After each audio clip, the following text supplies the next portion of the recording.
Early Bird, by P.J. Town. If a killer awakes before dawn and puts his boots on, to paraphrase a famous song, you know it means trouble. If the killer happens to be the sleuth slasher, then it's trouble with a capital T. No one knows who the sleuth slasher is, naturally. If they did, then they'd call him by name. But the newspapers like to give serial killers a dramatic moniker. I don't know which paper coined this one, most probably The Sun or some other tabloid, but it soon caught on and now it's on everyone's lips. Especially those belonging to the poor residents of Slough itself, twice hapless. Because so many of their number have fallen victim to the slasher. 2. Because they live in Slough. And if you think I'm being unkind to a town of over 150,000 people, I would refer you to the British poet laureate in the 1970s and 80s, Sir John Betjeman, who invited friendly bombs to fall on the place. I think even those from Slough, the Sloughs, would agree that there's not a lot going for it, apart from its proximity to Windsor, with its castle, great park, pretty streets, river, tourists. The only tourists that would ever visit Slough would do so by mistake, perhaps taking a nap on the train out of London towards somewhere more interesting, and even reading, for example, is more interesting than Slough, waking, being confused, panicking, and jumping off too soon. It really is such an awful place that I wouldn't be surprised if some sloughs might, deep down, welcome a visit from the slasher, just to put them out of their misery. But I jest, of course. Before we go any further though, and there we have it, for those who are not from the UK, Slough isn't pronounced like though, it isn't pronounced like through, it isn't pronounced like thought, it isn't pronounced like cough, and it isn't pronounced like rough, although sloughs are, and rough is, of course, a perfect adjective to describe it. No, Slough is pronounced like the British English plough, or plough, as the Americans would have it. In fact, Betjeman might have written instead, "Come friendly plough and dig up Slough." The sentiment would have been the same, and it would have rhymed. More about Slough. It's around 22 miles, 35 kilometers, due west of London. It's in the county of Royal Berkshire. The original version of the television comedy The Office was set in the town. It's where the Mars chocolate bar was invented, and 63% of its people are white, 26% Asian.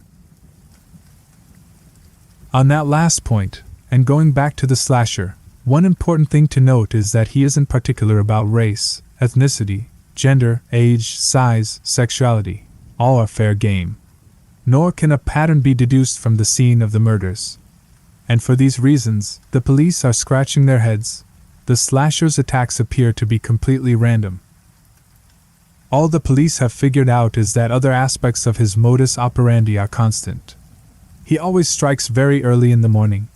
He never strikes where there might be CCTV cameras. In fact, all the 13 murders attributed to him so far, there have been more, but it's been found that they were committed by so-called copycat murderers, have happened in secluded parts of the town, a quiet side street, behind a factory on the industrial estate, on a football pitch in a windswept park, in a wood, in an abandoned multi-story car park, in a field. His tool of preference is a Stanley knife, what the Americans would call a box cutter. The fatal cut is to the jugular, from behind. What theories do the police favor regarding the profile of this animal, as the media would describe him? Well, they've decided it's a man and not a woman, because the fairer sex are statistically far less likely to be serial killers in the first place, and also because the method of killing, holding the victim from behind with one hand while slashing their throat with the other, suggests a masculine strength. Which is not to say that a woman couldn't be strong enough, just that, once again, statistics point to a man. The police love statistics. They've worked out there's an 80% chance the man is from Slough itself. The 20% allows for the possibility that it's someone who lives within killing distance and commutes in to do the deeds. What is probable is that he knows Slough like the back of his hand. Those secluded locations couldn't be selected unless he were very familiar with the town, otherwise he'd be running all sorts of risks. As for age, the consensus is that he's in his 30s or 40s. Any younger, and he wouldn't have the astuteness or the maturity to meticulously plan his forays. Any older, and he might not have the strength to hold people while he killed them. There's been a media campaign, encouraged by the police, to try to discover anyone who might know the slasher, and a reward's been offered for information leading to his arrest. They think that he might be a family man with a terrible secret, but that his wife or partner, or relatives, or children, might suspect something, or that his workmates might have noticed his absence from work on the days or at the times of the murders. Of course, this has inevitably led to a wave of collective paranoia, with people pointing fingers, marriages being tested, friends falling out. The police have received countless phone calls from people convinced their neighbor is the slasher. If they, the police, could transfer all the man-hours used in chasing up the deranged accusations to actually working on the case, they might get closer to catching their man. And then we come to the question of why.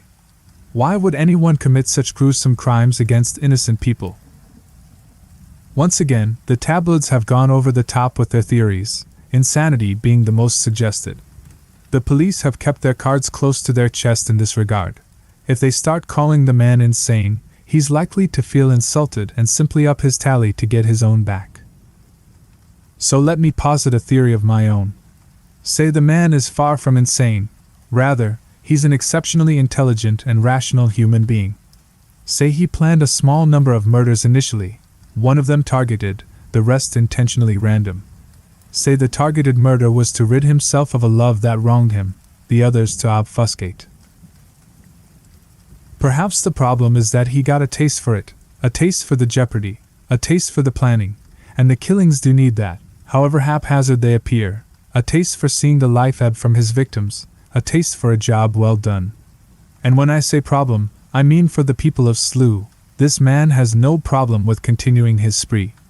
In fact, the police will have noted that the frequency of the murders is increasing, a sure sign that the man is becoming addicted to killing, just as one might fall under the spell of heroin, for example. And he can't stop. He won't stop. The people of Slough, the erstwhile hometown of his love, the venue for his revenge, now the ground for his glorious rampage, will not rest easy, not until the slasher makes a terrible mistake and is caught. And I don't think that's going to happen anytime soon. But there's the first birdsong of the morning. Dawn's on its way. Must get my boots on. After all, and as we know, it's the early bird that catches the worm.